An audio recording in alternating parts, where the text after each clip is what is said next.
Hi there, it's me Audrina here with you, and for this week's Music in My Writing interview I am featuring the very talented and a great friend of mine, Anita Waller, and she has sent me her favourite passage from her book 34 Days, which is out now and available to buy on Amazon. I will pop the link in the comments underneath this video. So here we are, sit back, relax and enjoy an excerpt from 34 Days. Anna waited 10 minutes or so and then rang Michael. "It's over," she said simply. "Everyone has gone home." "Can I see you?" "Yes, but not here. People still look at this place. It's become a bit of a tourist attraction. I'm heading back to Sheffield tonight, but we can meet up in Newark." "In our cafe?" She could hear the smile in his voice. "Yes, our cafe. It is still there." "It certainly is. What time are you leaving?" "Just need to pack the car and then I'm ready. I can be there for 2. A coffee will be waiting." Anna checked every room and carried her small suitcase downstairs. It occurred to her that she would have to put furniture into storage because Jenny and Mark would want their own, and it would have to be done quickly. She would have to arrange to meet Jenny at Lindum in a couple of days and go through everything. The business needed someone at the helm pretty quickly. Anna loaded the car with a few items from the kitchen and was just getting into the driving seat when Gainsborough pulled into the driveway. She waited while he walked across to her. "Do you need to go inside, D.I. Gainsborough?" "No. You're heading off out?" "I'm going back to Sheffield. I don't want to be here on my own. Everyone's gone." He nodded sympathetically. "I do understand how difficult it can be. I just popped by to check you're all okay, and to tell you we're putting all this on Crime Watch. Maybe it will jog someone's memory, give us something to go on, however small. You should be here. It would add something to it if they can interview you, and possibly Mark." "When?" 11th of May, next Monday. Is that okay with you? Can you be here?" She nodded. "Of course I can. I'll contact Mark. He works away during the week, so it's not a certainty he can be here, but I definitely can." "Thank you. I don't mind admitting there's not much to go on. We can't find any connection at all between the 3 victims, other than they're all from Lincoln. Somebody knows something, must have seen blood on clothing, that sort of thing."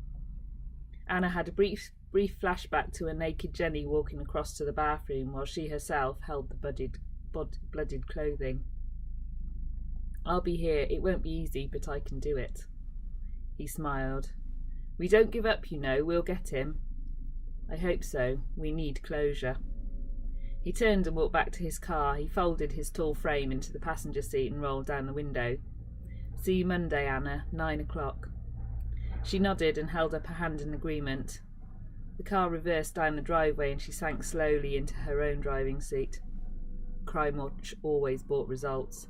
How many times had she watched the programme and thought how good it was that all these people had rung in because their memories had been triggered about that crime. Anna drove to Newark with mixed feelings. This could be a difficult weekend in front of her. She walked into the cafe, which had been their cafe all those years ago, and saw him immediately. Tall, grey hair now replacing the dark blonde of their early years, but still the bright blue eyes she remembered so well. Anna would remember them anywhere, of course. Both her sons had the same eyes. He wore a pale grey suit, and the sight of him stopped her breath. He stood as soon as he saw her and walked towards her. He opened his arms and she walked into them. They stood for an intermediate amount of time and only moved when the waitress stopped what she was doing to watch them. He led her to the table, held the chair out for her, and she sat down. She hadn't said a word. Neither had he. And then they both spoke at once. "Michael, Anna!" And they laughed, and all was right between them. They talked about inconsequential things while consuming 3 coffees and a scone. Afterwards they walked through a park, as they had done before. The day they had decided to split up, they had said the awful words in that park. It would now hold good memories for them instead of bad. Anna spoke of her returning to Lincoln on Monday for the Crime Watch programme, and her handing over of the house to Mark and Jenny. "I consider Sheffield to be my home now," she said. "I absolutely love where I'm living. It's the right size for me, and if one of the apartments comes on the market, I'm going to look at buying it. If I can get one the size that my friends have bought, that will be even better. Their home has 3 bedrooms. Mine only has 2. Can I see it? Anna nodded. Of course. Let's get all this crime watch and business transfer out the way and back to a normal sort of living, and you can come over. But not until then. It would be wrong. I've only just lost Ray. Did you love him? She shook her head. No, not in any way. I was scared of him. I didn't want him dead, and I do wonder if I'd been there, would he still be alive? I'm sure he would. He didn't go out drinking at night. That only started after I left. She didn't add that other factors had conspired in Ray's death. Some secrets were just that, secret. They parted soon after. Anna needed to get home, needed time to think. Michael didn't start his own car until he'd seen her drive safely out of the car park and head in the direction of Sheffield. He now knew the love he had held on for so many years hadn't just been imaginary. It was real, and life could have been so different for both of them.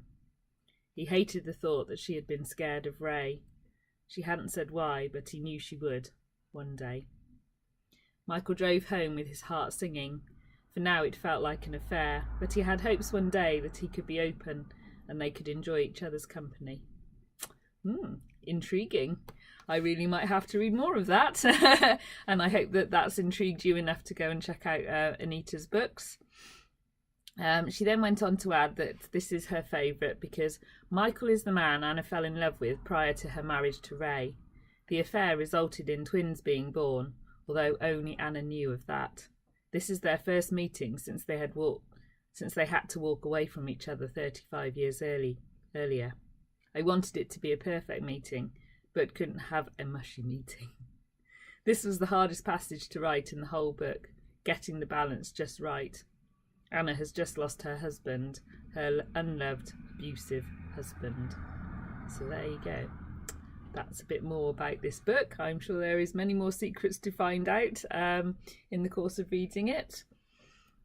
If you want to find out more about Anita Waller's taste in music and obviously more about her novels, then please head over to my Facebook page, which is called Audrina's Place. You are always welcome, and I look forward to seeing you there.